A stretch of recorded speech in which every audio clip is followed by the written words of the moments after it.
parallel zur Offenbarung. Und dann steht da in Jesaja 27, Vers 12, und es wird geschehen an jenem Tag. Da wird der Herr Getreide ausschlagen von der Strömung des Euphrat bis zum Bach Ägyptens. Und ihr werdet zusammengelesen werden, eine nach dem anderen, ihr Kinder Israel. Und es wird geschehen an jenem Tag, da wird in eine große Posaune, Schofarhorn, gestoßen werden, und die Verlorenen im Land Assyrien und die Vertriebenen im Land Ägypten werden kommen und den Herrn anbeten auf dem heiligen Berg in Jerusalem. Also hier wird diese große Posaune erwähnt, und da werden die Auserwählten aus Israel gesammelt, nicht in den Himmel, sondern zum Tempelberg, nach Jerusalem.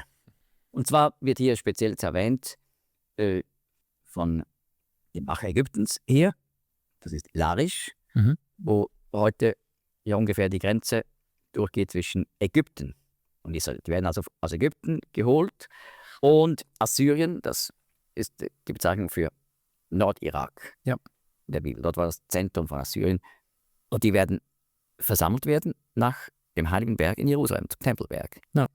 Also es geht gar nicht um die Gemeinde. Es geht um Israel, ihr Kinder Israel. Ja, genau. Und es geht nicht um ein Versammeln in den Himmel.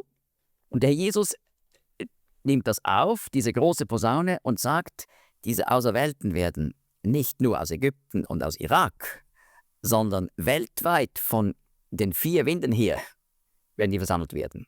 Es gibt also einen Überrest von Juden, der wird sich nicht bekehren im Land, wie der Drittel im Land, wie gesagt, sondern die werden sich bekehren im Ausland. Ja. Und die werden nicht nach Israel zurückkehren bis zur Wiederkunft Christi. Also es musste nur ein Teil aller Juden heimkehren, wie das heute ist.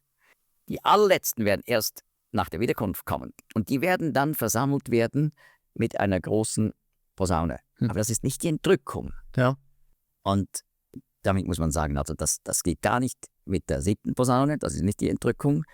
Aber auch die große Posaune in Matthäus 24 und Jesaja 27, das ist auch nicht die Entrückung, sondern das ist die Versammlung Israels.